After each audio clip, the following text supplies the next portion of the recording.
नमस्कार दोस्तों, आपके अपने YouTube चैनल LCM ऑनलाइन में स्वागत है। दोस्तों, आज के करंट की क्लास की शुरुआत करते हैं। आज का सबसे पहला प्रश्न है, हाल ही में भारत के राष्ट्रपति रामनाथ कोविंद के निजी सचिव के रूप में किसे नियुक्त किया गया है? जी हाँ दोस्तों, राष्ट्रपति रामनाथ कोविंद के निजी सचिव के रूप में हाल ही में नियुक्त किया गया है। और किसे नियुक्त किया गया है? पी प्रवीण सिद्धार्थ, यानी पी प्रवीण सिद्धार्थ को हाल ही में राष्ट्रपति के निजी सचिव के रूप में नियुक्त किया गया है। तो दोस्तों, आइए चलते हैं, बात करते हैं राष्ट्रपति से संबंधित कुछ प्रश्न और इनसे बनने वाले कुछ प्रश्न के बारे में चर्चा करते हैं। तो दोस्तों, यहाँ पर सबसे पहले हमने देखेंगे इन्होंने किसका स्थान लिया। तो पी प्रवीण सिद्धार्थ ने विक्रम सिंह का स्थान लिया है, जिन्हें हाल ही में शिपिंग मंत्रालय में संयुक्त सचिव के रूप में नियुक्त किया गया है। यानी विक्रम सिंह को शिपिंग मंत्रालय में संयुक्त सचिव के रूप में नियुक्त किया गया है और उन्हीं के स्थान पर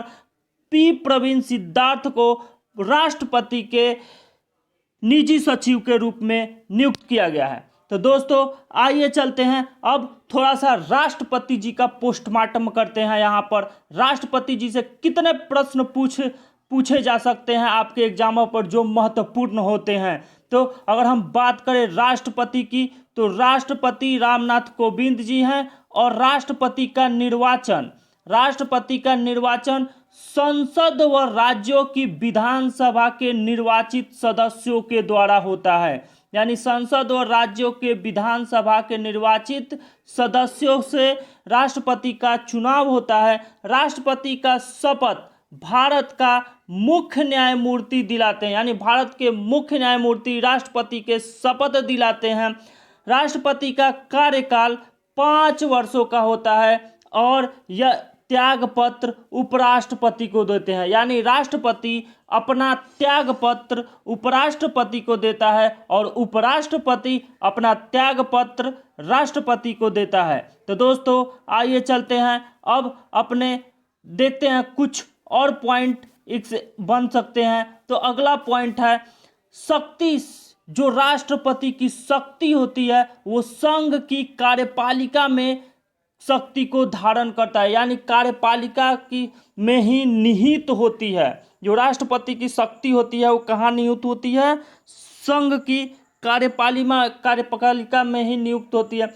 अगर हम बात करें यह कौन से अनुच्छेद में, तो अनुच्छेद 53 के तहत। अब राष्ट्रपति की योग्यता के बारे में देखेंगे तो राष्ट्रपति की योग्यता भारत का वो नागरिक हो, 35 वर्ष की आयु हो, लोकसभा का सदस्य की योग्यता रखता हो, लाभ का पद धारण नहीं करता हो और भारत के प्रथम राष्ट्रपति राजेंद्र प्रसाद थे और भारत के वर्तमान में राष्ट्रपति रामनाथ कोविंद जी हैं। अगर हम बात करें अगले प्रश्न की तरफ, हमारा अगला प्रश्न है, किस राज्य सरकार ने कोरोना काल में घर घर राशन योजना को मंजूरी प्रदान की है? जिस योजना के तहत लोगों के घरों तक राशन पहुंचाया जाएगा।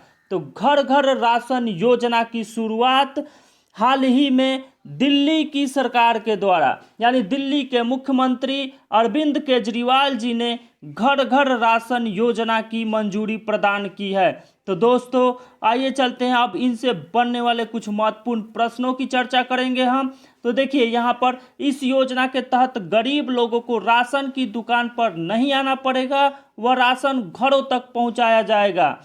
फिर आगे इस योजना में प्रावधान है कि जो लोग दुकान से राशन लेना चाहते हैं वे दुकान से ले सकेंगे और होम डिलीवरी के तहत गेहूं के जगह आटा दिया जाएगा। तो दोस्तों, अब आगे चलते हैं, ये कोरोना के संक्रमण के प्रसार को रोका जा सकेगा क्योंकि लोग राशन की दुकानों पर सामूहिक रूप से एकत्रित नहीं हो सकेंगे।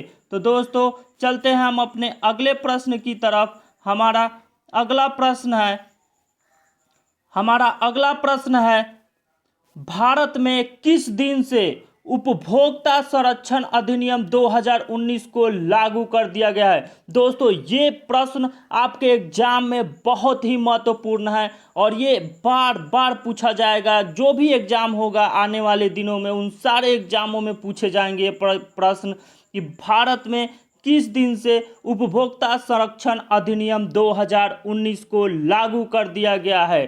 तो उपभोक्ता संरक्षण अधिनियम 2019 20 जुलाई 2020 को लागू कर दिया गया है। यानी 20 जुलाई 2020 से उपभोक्ता संरक्षण अधिनियम 2019 लागू हो जाएगा। अब इससे कुछ महत्वपूर्ण प्रश्न जो बन सकते हैं, तो उपभोक्ता संरक्षण अधिनियम 2019 को 20 जुलाई से लागू करने के लिए अधिसूचना जारी कर दिया गया है। नए कानून ने उपभोक्ता संरक्षण अधिनियम 1986 की जगह ली है। तो दोस्तों अगर कहें उपभोक्ता संरक्षण मंत्री कौन है, तो वो रामविलास पासवान, जो मौसम वैज्ञानिक के नाम से भी जाने जाते हैं। बिहार के रामविलास पासवान जी हैं, जो मौसम वैज्ञानिक के नाम से भी जाने जाते हैं। हमारा अगला प्रश्न है, हाल ही में फार्मूला 1 हंगरी ग्रैंड प्रिक्स 2020 किसने जीता? तो हाल ही में फार्मूला 1 हंगरी ग्रैंड प्रिक्स 2020 किसने जीता?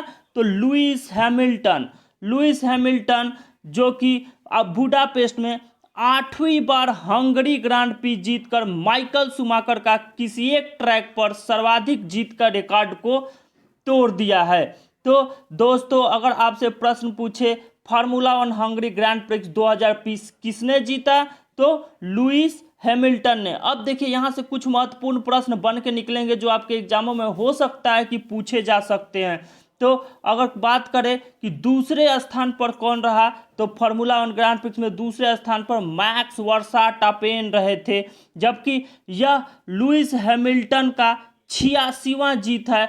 और अब वह जर्मनी के महान ड्राइवर माइकल शूमाकर के 91 जीत के रिकॉर्ड से 5 जीत दूर रह गए हैं। शूमाकर ने फ्रांसीसी ग्रांड प्रिक्स में 8 बार जीती थी। अब ये 91 जीत, अभी तक सर्वाधिक माइकल शूमाकर ने जीते हैं। और उनसे कितने जीत दूर हैं लुइस हैमिल्टन? 86 जीत दूर है। तो दोस्तों चलते हैं हम अपने अगले प्रश्न की तरफ। हमारा अगला प्रश्न है, हाल ही में किस राज्य की सरकार ने अनुसूचित जातियों के लिए नवीन रोजगार छतरी योजना, अनुसूचित जातियों के लिए नवीन रोजगार छतरी योजना शुरू की है?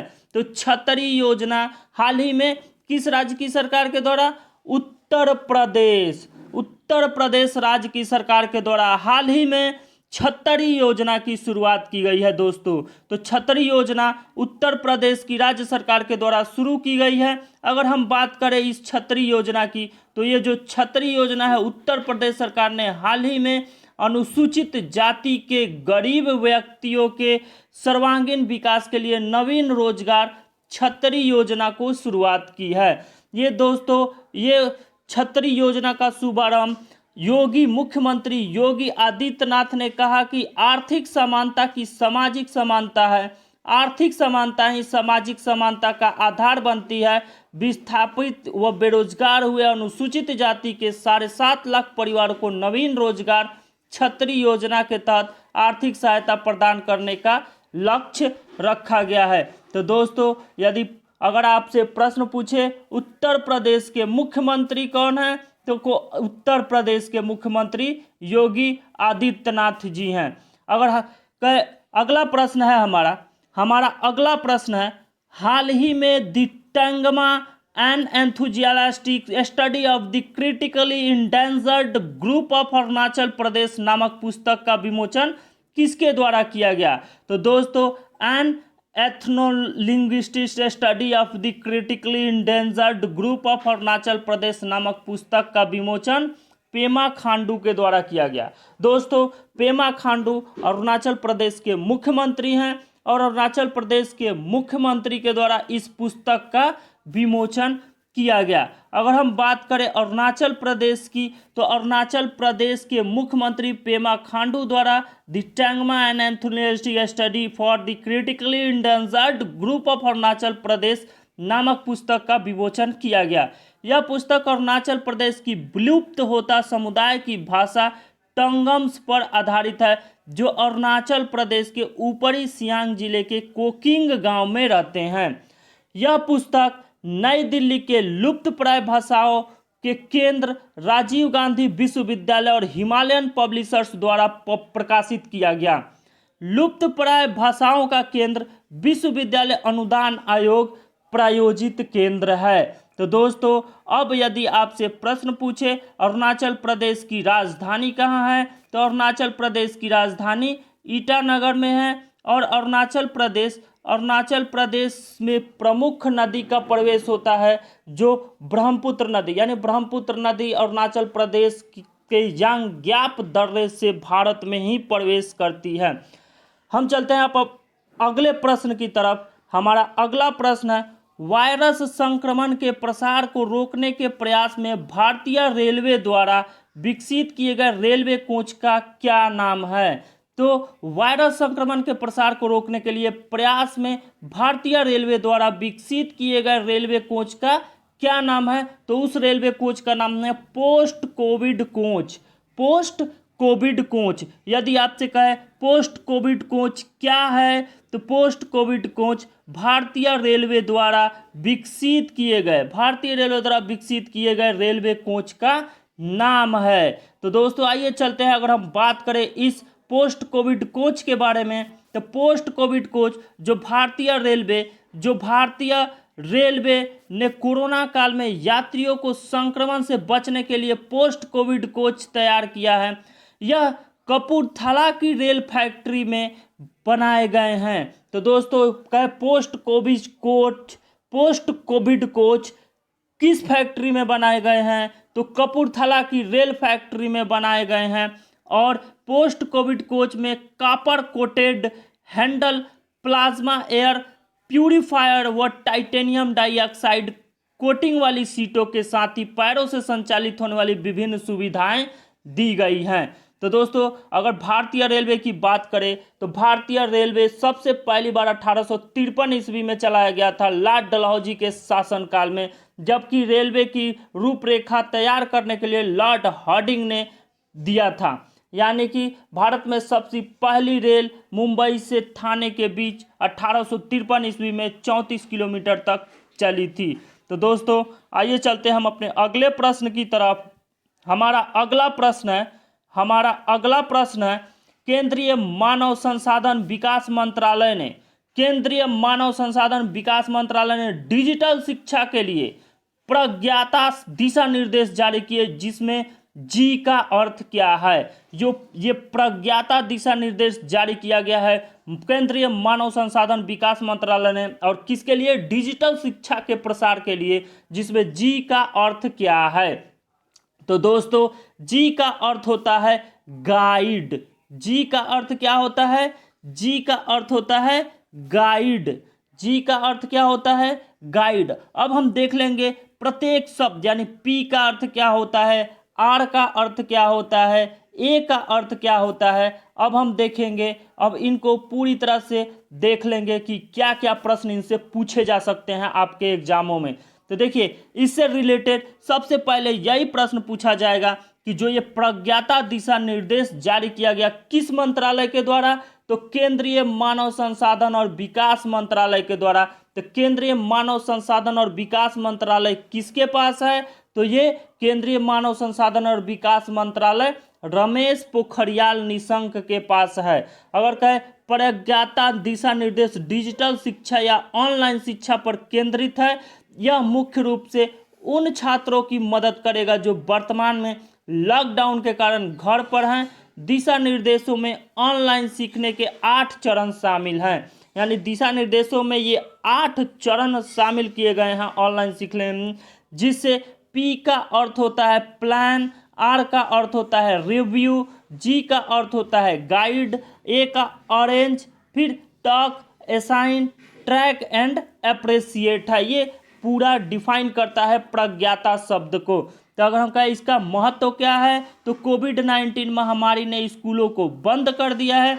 इससे देश में 240 मिलियन से अधिक बच्चे प्रभावित हुए हैं। इसलिए कई स्कूल ने ऑनलाइन शिक्षा प्रणाली को अपनाया है। इसलिए मानव संसाधन विकास मंत्रालय ने अपने मानक में सुधार के लिए डिजिटल शिक्षा पर दिशा निर्देश लॉन्च किए हैं। तो दोस्तों यदि वीडियो अच्छा लगे तो लाइक करें, शेयर करें, सब्सक्राइब करना ना भूलें, ताकि जब अगला वीडियो बने तो आपको नोटिफिकेशन मिलता रहे।